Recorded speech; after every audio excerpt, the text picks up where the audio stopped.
It's been called the greatest treatment scandal in the history of the NHS.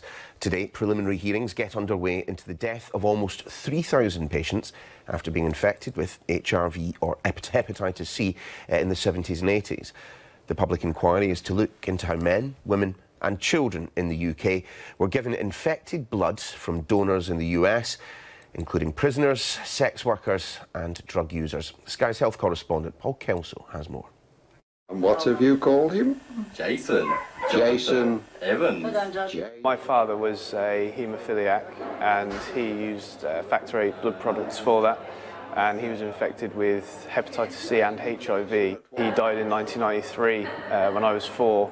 I grew up without a father. I'm now 29 years old, having to fight a battle that should not have to be fought and should have been dealt with 30, 40 years ago. Jason Evans didn't get to know his dad, but he does want to know the truth about how he died.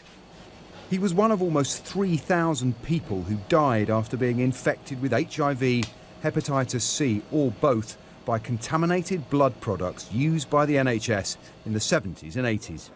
It's been called the greatest treatment scandal in the history of the NHS, and today a public inquiry will begin asking how and why it happened. The blood products used to aid clotting were imported from the United States, where manufacturers paid donors, including prisoners, drug users and sex workers, to give blood. Wilf Cooper was given a product during a routine operation. It gave him hepatitis C. Mr. Cooper, you shouldn't be moaning. This is very expensive stuff, he said. It comes, we call it the gold injection. It comes all the way from America. Now, you don't forget stuff like that. I have got no anger, no. There may be accidental factors, but the cover-up factors, then it becomes problematic and almost criminal. Proceedings will begin here in central London with a commemoration of the dead and the dying and opening statements on behalf of victims. But tough questions lie ahead as the inquiry examines allegations that government officials may have covered up the scale of this scandal, that the pharmaceutical industry knowingly distributed deadly products, and that some doctors may have turned a blind eye, allowing patients to be treated as guinea pigs. Campaigners hope that this time they will get answers.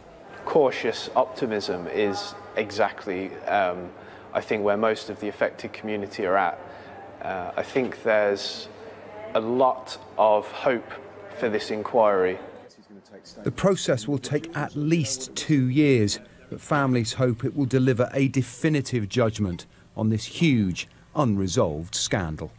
Paul Kelso, Sky News.